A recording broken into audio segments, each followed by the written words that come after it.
Ya. Oke, Be, Lu, balik lagi ke MPR. Be.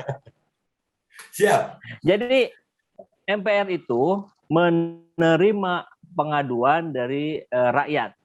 Ya. Itu gimana ceritanya, Be? Sudah berapa banyakkah atau apa saja yang dikeluhkan atau dilaporkan rakyat ke MPR ini? Oke, sebenarnya kita lagi cari cara gimana caranya supaya bisa menampung pengaduan yang banyak. Kalau by WA kan terbatas, by Telegram, dan kita juga sumber dana kita itu nggak banyak gitu. Kita nggak punya sumber dana. Salah satu sumber dana aja udah ditutup 90 hari. Ini akhirnya dari rakyat untuk rakyat ya? Iya nggak ada. Kita nggak ada. Semuanya kita nggak pernah minta-minta, nggak pernah. Itu murni sih seadanya. Salah satu sumber dana kita aja dibredel 90 hari. Cukong nggak ada ya? Nggak ada. Ya Allah, ya beginilah model kita. Tembok pecah-pecah. Ya, jadi mau pakai WA atau mau pakai Telegram kita nggak punya tenaganya. Jadi kita putuskan untuk pakai website. Nah, yang lucunya kemarin baru nyoba website itu 2 hari, baru launching 2 hari. Sudah ada hacker yang acak-acak website. Sehingga websitenya sampai hari ini belum bisa diakses. Di terakhir kami melihat udah ratusan itu pengaduan, yang rata-rata pengaduan itu masalah pemaksaan vaksin. Itu yang paling banyak. Itu yang paling banyak. Dan itu sesuai dengan undang-undang berlaku, kita menyiapkan surat namanya. Surat pernyataan orang yang memvaksin. Jadi kalau kalian mau divaksin, kalian bawa surat ini. Suruh mereka tanda tangan supaya adil. Karena di surat itu ada undang-undang. Tertulis undang-undang di situ. Kalian dilindungi oleh undang-undang. Masyarakat Indonesia dilindungi oleh undang-undang. Dan di situ ada perjanjian kalau terjadi sesuatu pasca imunisasi, mereka mau tanggung jawab. Suruh tanda tangan. Kalau mereka mau tanda tangan, minta itu ID-nya petugasnya. Harus jelas dong. KTP-nya petugasnya, foto, ini petugas yang mau vaksin gue dipaksa vaksin ini. Kalau ada apa-apa, ini surat. Karena selama ini kita belajar, ada kejadian ikutan pasca imunisasi, yang disalahkan pasiennya lagi.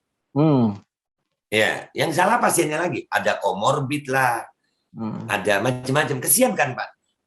Udah mau divaksin, mereka mau divaksin untuk sehat, untuk syarat kerja, setelah terjadi apa-apa, semuanya lepas tangan. Jadi kesian rakyat. Rakyat sangat kesian itu. Nah, jadi supaya rakyat dan pemerintah sama-sama, ya sama-sama bikin perjanjian. Nih. Dan alhamdulillah sampai hari ini surat itu kemarin mau di-download, ya itu langsung dibredel. Tapi insya Allah ya, sabar-sabar ya. Kita buatin lagi, itu salah satu cara untuk membantu. Karena petugas pun mikir nih, wah ini kok begini. Dan itu hak kita loh. Kita nggak melawan hukum ini. Nggak melawan hukum. Ini bukan gerakan melawan hukum, bukan menantang vaksin, bukan. Enggak, Pak. Saya mau divaksin, tanda tangan dulu. Supaya kalau ada apa-apa, gue juga aman gitu, Pak. Masa, Pak? Kan vaksin buat gue aman. Ya kan, vaksin buat kita aman. Dari virus. Masa saya nggak aman dari petugas? Jadi itu tuh salah satu cara. Itu cara kita ya. Cara yang sesuai hukum. Ini tidak melanggar hukum. Karena kita memang dilindungi oleh. Di situ ada pasal-pasalnya, ada undang-undangnya di dalam surat itu. Berdasar kepada undang-undang ini pasal ini, undang-undang ini pasal ini, ada itu. Clear ya? Kami clear, sangat clear. Nanti Bang Saiful saya kasih. Siap. Nah, kemudian kalau bisa lebih detail lagi, jadi yang akan digugat ke pengadilan itu faktor apanya tuh, Ben? Aspek apa? Banyak. Dari mulai PCR. Kenapa kebijakan PCR itu? Ini contoh aja. Ya. PCR itu adalah sebuah alat untuk mendeteksi virus, oke? Yang dijadikan patokan kebijakan.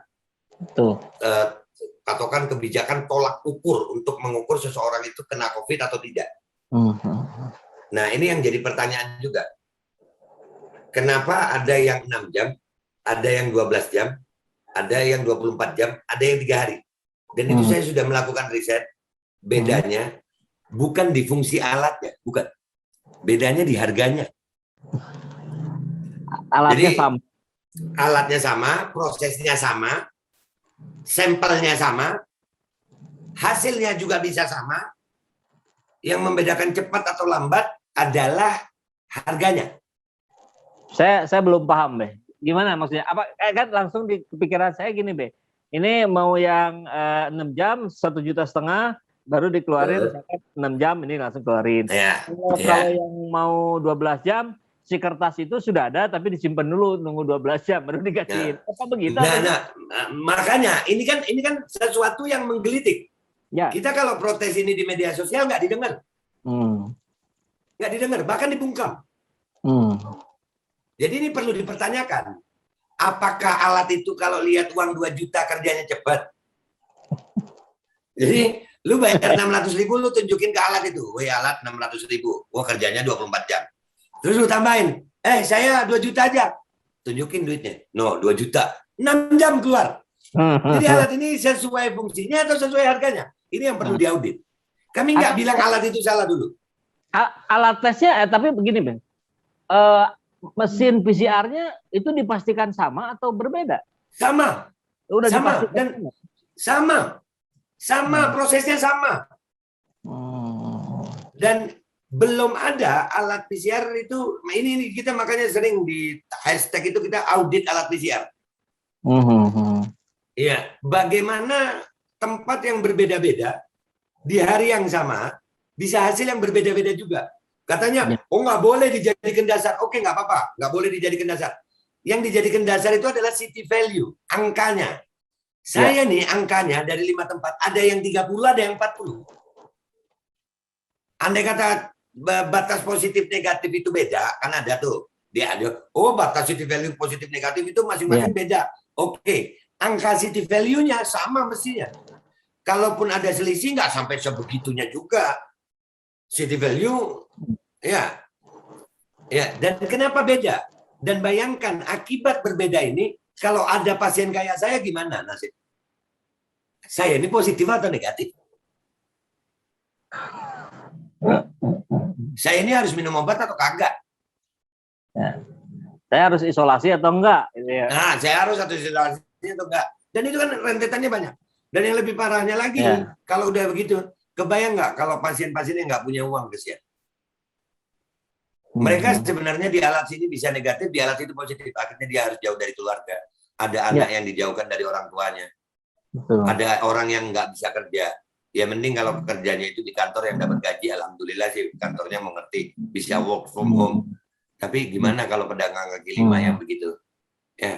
Apakah nggak ada kemungkinan waktu proses peletakan sampel itu ada kesalahan? Kan ada kemungkinan semua. Nah, sesuatu. Apalagi kalau sebaliknya juga bermasalah kan, Be? Misalkan dia sebenarnya positif, ternyata PCR negatif. Dia enak-enakan aja keliling dengan banyak orang. Nah, jadi ini yang perlu. Iya, ini perlu diaudit semuanya. Ini perlu diaudit. Nggak cuman alatnya, penggunanya, datangnya itu alat. Iya, datangnya itu alat ke Indonesia gimana? Siapa yang menentukan alat itu lolos quality control? Dan apakah setiap alat sudah diuji oleh lembaga resmi Indonesia? Dan apakah alat itu ada namanya kan kalibrasi, uji ulang? Dan siapa yang menguji ulang? Punya kompetensi nggak orang yang mengujinya? Menguji ulang. Nah, dan seterusnya. Iya, saya sudah melakukan survei. Ada di video saya itu. Saya tanya sama mbaknya itu, tahu nggak cara kerja alat? Enggak, Pak. Pokoknya saya ditugaskan untuk swab aja. Oh, jadi kalau ada salah dalam naruh itu sampel kan bisa salah. Ya, lalu bagaimana? Pertanyaannya adalah bagaimana sistem yang serapuh ini, rapuh loh ini sangat rapuh, dijadikan dasar yang kuat penentuan pandemi. Bahkan nilai positif. Ngeri. Iya. Yang kita tahu kan kadang-kadang yang ditampilkan di media sosial itu adalah tingginya tingkat positif. Tapi nggak pernah ditampilkan berapa banyak tes yang dilakukan? Berapa banyak tes yang dilakukan? Mestinya harus data itu berimbang. Tes dilakukan 10.000, hasil positif sekian ribu. Itu baru adil. Ya. Jadi mau tahu turun atau naik bukan dari kata positif, dari jumlah tes. Sekarang kan Jakarta PPKM katanya bisa menekan angka positif. Iya. Ada yang tahu nggak tesnya turun juga nggak? Iya. Jadi sebetulnya kalau mau begitu ya nggak usah tes aja, cabut alat tes, turunlah positif. Nggak ada yang positif. Betul. Iya, ini logika akal aja nih, logika akal. Iya. Kita kan disuguhi ini terkonfirmasi terpapar COVID. Terkonfirmasi. Nggak ditampilin jumlah tes berapa. Begitu turun, langsung berasumsi itu PPKM berhasil. Yang dites berapa? Ada nggak? Turun juga. Ya, jelas turun juga. Saya pernah dengar. Nah, jadi sebetulnya naiknya angka terpapar berbanding lurus dengan jumlah tes yang dilakukan. Makin banyak tes, makin banyak positif. Makin turun tes, makin turun positif. Nah, coba buktikan dulu pemerintah-pemerintah diaudit, ya kami menyarankan aja, nggak bilang kalian salah, enggak. Tapi kan kita perlu tahu, masa kita mau tahu aja nggak boleh? Kan gitu ya. Narasinya bukan narasi untuk makar, tidak menyalahkan. Narasinya adalah rakyat cuma mau tahu. Berapa jumlah tes, apakah benar turun? Turun itu kalau tesnya 10.000, angka terpaparnya 1.000, itu turun. Lah kalau tesnya 1.000 juga ya sama aja ya. Ya, saya kira ini momentum yang tepat buat pemerintah untuk upaya mengembalikan citra di depan masyarakat. Kepercayaan yang sudah semakin turun, ini saya kira kalau di kesempatan ini pemerintah mau membuka diri, oh iya, di sini ternyata kami ada kesalahan. Saya kira kita juga bisa malu ya. Iya, itulah. Zaman sekarang ini kayaknya ngaku salah malu amat ya. Iya. Padahal apa namanya banyak-banyakan baliho juga kagak malu ya. Aduh. Kebayang tuh Bea, satu baliho aja itu kan kalau bikin balihonya sih murah itu 200-300 ribu lah. Itu kan izinnya itu biaya apa pesan sewa tempatnya itu kan bisa puluhan juta kali sekian puluh ribu di seluruh Indonesia. Itu dipakai beli vitamin C ya, vitamin C. Nah, itu kan ini jadi ini adalah gerakan moral dan gue mengajak semua nih, kesempatan ada di channelnya Bang Saiful. Saya ngajak semua masyarakat Indonesia. Ayolah masyarakat Indonesia. Gue ngajak mikir, bukan untuk ngajak saling menyalahkan, bukan. Kita tidak mau saling menyalahkan. Hanya saja kebebasan kita berpikir jangan dibatasi. Boleh kita berargumen, boleh kita berdiskusi, dan kalau ada salah diperbaiki. Ya, itu intinya benar. Jadi kan gitu deh. Ini misinya adalah kita MPR ini adalah mengusung, mengakomodir penderitaan rakyat yang kemudian itu diperjuangkan pada penguasa hari ini. Tujuan akhirnya dari MPR ini kemana nanti membangkitkan kesadaran rakyat Indonesia. Kalau kita berbicara kan ada pejabat, ada rakyat. Target saya bukan pejabat. Kalau pejabat udahlah nggak kelas gue ya, maksud gue udahlah mereka hebat-hebat gitu kan. Kalau tujuan saya adalah membangkitkan kesadaran rakyat Indonesia bahwasanya bangsa ini adalah bangsa yang besar, bangsa yang rindu akan kebenaran, bangsa yang bukan pecundang, bangsa yang nggak gampang dijajah, bangsa yang berani mengutarakan kebenaran. Ini perlu dibangkitkan kesadaran rakyat ini. Karena selama ini kayaknya kita ini dibuat tidur lama dengan apa ya? Dengan keadaan ini. Ini perlu dibangkitkan kesadaran. Ayolah ya, sadarlah kalian. Kalian sudah masuk di zaman dimana kita ini untuk bersuara kebenaran aja takut. Padahal bangsa gue yang gue tahu nggak ada takut-takutnya. Bangsa kita ini Serius Bang Saiful. Zaman Hantu perjuangan dulu ya. Nggak usah zaman perjuangan, 6 tahun yang lalu aja hantu, setan diburu, dijadiin duit. Loh, bener ini fakta kan? Ada tim pemburu hantu, jadi duit nggak itu? Loh, setan diburu jadi duit, Indonesia doang tuh. Kita ini bangsa pemberani. Masih ingat nggak ada minta maaf ini apa penangkapan teroris di Sarinah? Iya, di Sarinah itu kalau nggak salah. Ya. Yang ada baku tembak teroris sama aparat polisian. Ada yang selfie, ada yang jualan kopi. Kurang berani apa gitu coba? Ini yang harus kita bangkitkan lagi hari ini. Nah, iya. Kesadaran berpikir. Ya, apalagi kita sangat sadar bahwa Indonesia ini adalah umat muslim terbesar di dunia.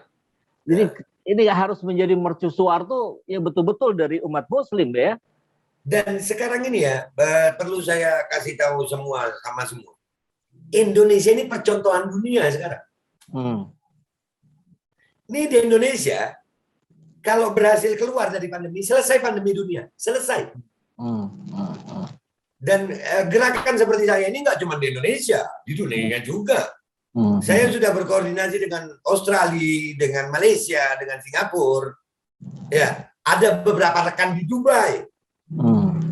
Ya, ada. Kita berkoordinasi. Gerakan ini gerakan dunia dan masing-masing kita di setiap negara lagi berusaha nih. Mereka semua berharap Indonesia. Karena kita ini penduduknya majority Muslim dan besar juga, termasuk besar. Ya, jadi ayolah bangsa kita. Kenapa sih bangsa gue kenapa sih sekarang? Ada apa sih sama bangsa gue ini? Ada apa? Ini minta maaf Bang Saiful. Ya. Sampai saya nyebutnya udah ada nih mazhab baru, agama baru namanya mazhab Al-Qafidi. Salah satu ciri-ciri mazhab Al-Qafidi adalah sholat Jumat ganjil genap dari nomor telepon. Ampun. Ini udah ada. Ini kan masih ada juga tetangga-tetangga kita yang nggak punya HP, nggak boleh sholat. Nah itu yang lebih top lagi, kadang-kadang kan ada yang punya 2 HP, 3 HP. Lah, kita kan bisa aja. Ini waktunya genap, gue genapin nomor gue kan bisa. Ini apa? Ini something. Gue mau bilang yang jelek gak enak, something genius deh. Ya namanya genius banget. Yeah. Kacau. Kita ngopi. Ya Allah. Ya, jadi keadaan-keadaan seperti inilah Bang Saiful yang saya mengajak Bang Saiful, semua pemirsa saya Bang Saiful, ayolah sadar sayang. Mau sampai kapan kita begini? Sadarlah. Sadar. Dan kalau selama ini kalian takut bersuara karena nggak ada wadah, ada sekarang. Saya ngajak Bang Saiful untuk gabung. Bang Saiful, seminggu sekali kita ngobrol begini, nerima pertanyaan dari rakyat di channelnya Bang Saiful. Saya bersedia, sangat bersedia. Oh, nanti kapan kita coba live aja Bang ya, biar sekalian. Boleh. Pertanyaan live. Intinya kan saya udah bilang, gaji saya ini mahal. Ya, dari Allah gitu. Mahal saya. Ya, jadi kalau saya sampai saya bukan, kalau yang di sana kan memang gajinya kecil, jadi kadang-kadang mau ketemu rakyat ya malas, gajinya kecil kok. Gajinya kan kecil yang di situ. Kalau saya kan mahal.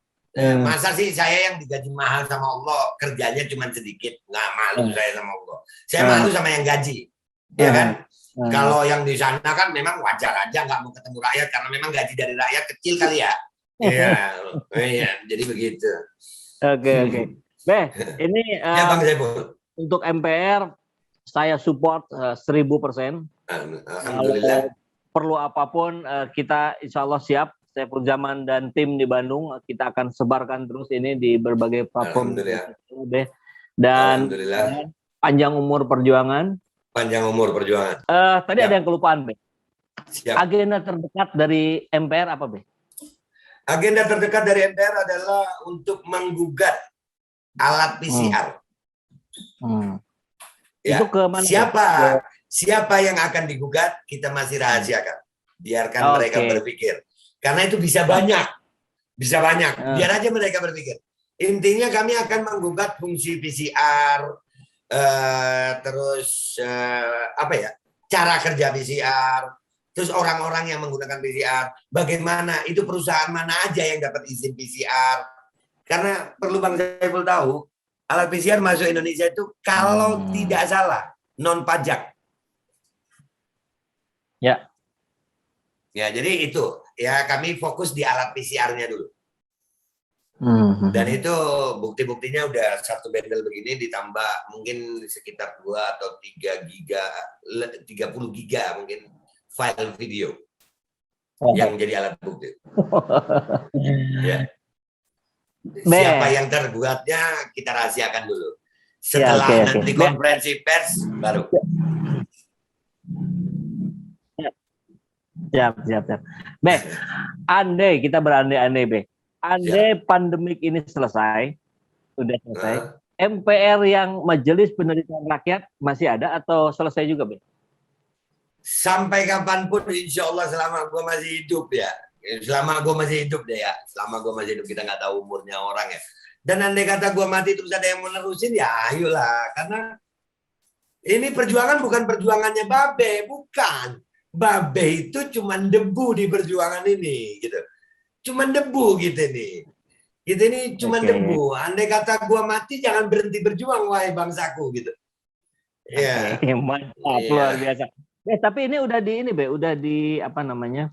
Dilegalisir, Be, udah dilegalisasi. OTW dan ya, jadi bentuknya nanti adalah perpanjangan dari pers. Jadi MPR ini semacam perpanjangan dari lembaga pers yang resmi. Jadi semacam lembaga pemberitaan juga yang menampung aspirasi rakyat. Gitu. Jadi kita nggak berbentuk yayasan tapi lembaga pers. Oke. Siap, Be. Wah, terima kasih banyak, Be, atas waktunya sudah mau diganggu. Sama-sama, alhamdulillah. Enggak, gue malah seneng. Mudah-mudahan yang mau ya gue jadwal seminggu sekali sama Bang Saiful ya. Gue pengen banget malah. Ya, oke. Ya, kita akan terus update, Be, ya, bagaimana perkembangan dari MPR bersama Babe Aldo dan kawan-kawan Jakarta. Siap. Terima kasih banyak, Be. Sama-sama, Pak Saiful. Allah yujazi alina jami. Panjang umur perjuangan, merdeka. Panjang umur perjuangan, merdeka. Be. Siap. Ini saya stop dulu record ini bentar.